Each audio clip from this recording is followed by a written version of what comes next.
안녕하세요. 후스토리 박병일입니다.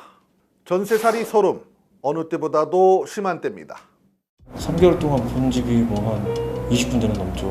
대집 없어요. 아무리 찾아봐도 제가 원하는 가격대는. 그래서 웃돈을 주고 살아도 뭐.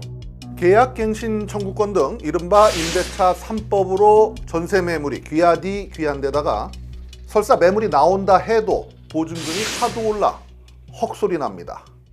임대인 입장에서는 올려받지 못하는데 4년 내지 6년을 못 올려받는다. 그거 생각하니까 자꾸 올리시는 거예요.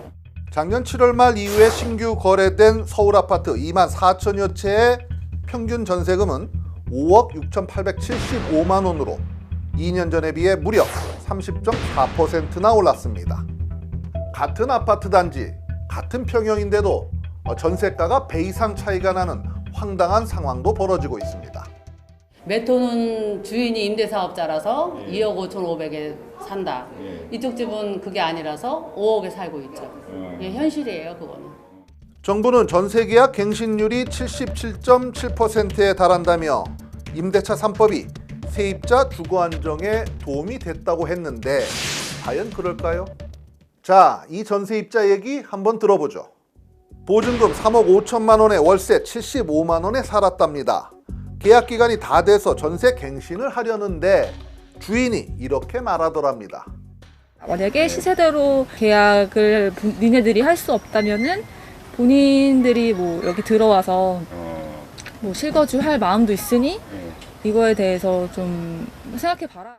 다른 전셋집 구하기도 어렵고 가격도 너무 올라 어쩔 수 없이 월세를 기존의 2배가 넘는 180만 원까지 올려줘야 했답니다. 계약 갱신권까지 쓰면서 말이죠.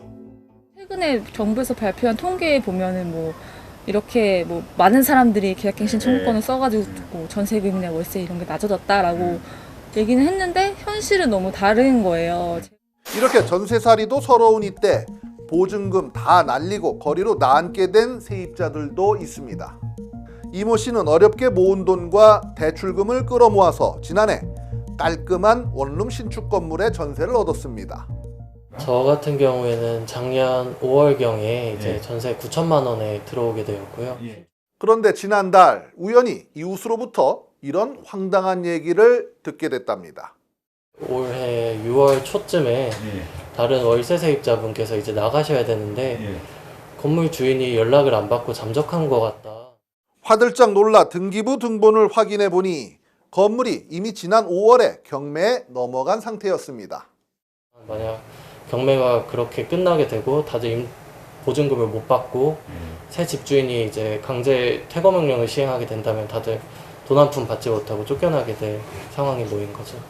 자, 피해자는 이 씨만이 아니었습니다. 이 건물 주인이 소유했던 건물이 모두 7채인데 이 7채 모두 경매에 넘어가 80여 가구 세입자들이 피해를 보게 된 겁니다.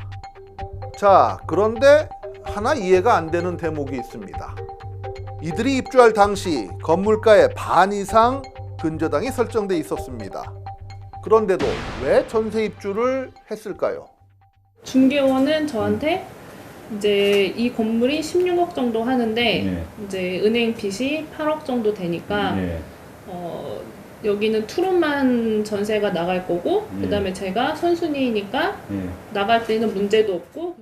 원룸 같은 다가구 주택은 건물 전체가 하나의 등기부 등본밖에 존재하지 않아 전세가 몇 가구고 월세가 몇 가구인지 확인할 수가 없습니다. 그러다 보니 공인중개사 말을 믿을 수밖에 없는 구조인 거죠. 게다가 사고가 난 뒤 중개사에게 따지려 해봐도 많은 피해자 임차인분들이 계약했던 부동산이 굉장히 많은 곳이 폐업한 상태예요. 도망간 상태고. 아니면 발뺌하면 그만입니다. 부동산에서 하는 말은 집주인이 얘기한 대로 얘기해 준 것밖에 없다. 자기는 잘못이 없다 이렇게 얘기를 하더라고요. 소액 임차인 우선 변제 이런 제도가 있죠. 하지만 보증금 5천만 원 이하일 경우에만 구제받을 수 있습니다. 그러니까 보증금이 5천만 원이 넘는 이들 세입자들은 전혀 구제조차 받을 수 없습니다. 자, 이렇게 보증금을 되찾을 길은 요원하고 졸지에 거리로 내쫓겨날지 모를 처지가 된 겁니다. 당장 저는 은행비 9,600을 못 갚으면 실형불량이 되더라고요. 열심히 인생을 살았는데 한순간에 신용 불량이 되니까 앞길이 너무 막막하더라고요. 그렇다고 집값은 하루가 멀다 하고 오르고 있습니다.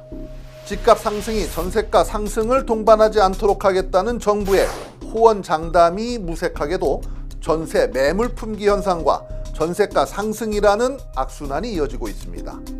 갭 투자니 뭐니 집 사들인 건물주들이 깡통 전세를 남발하고 아예 대놓고 전세입자 간 빼먹는 사기꾼들까지 판치는 판국입니다.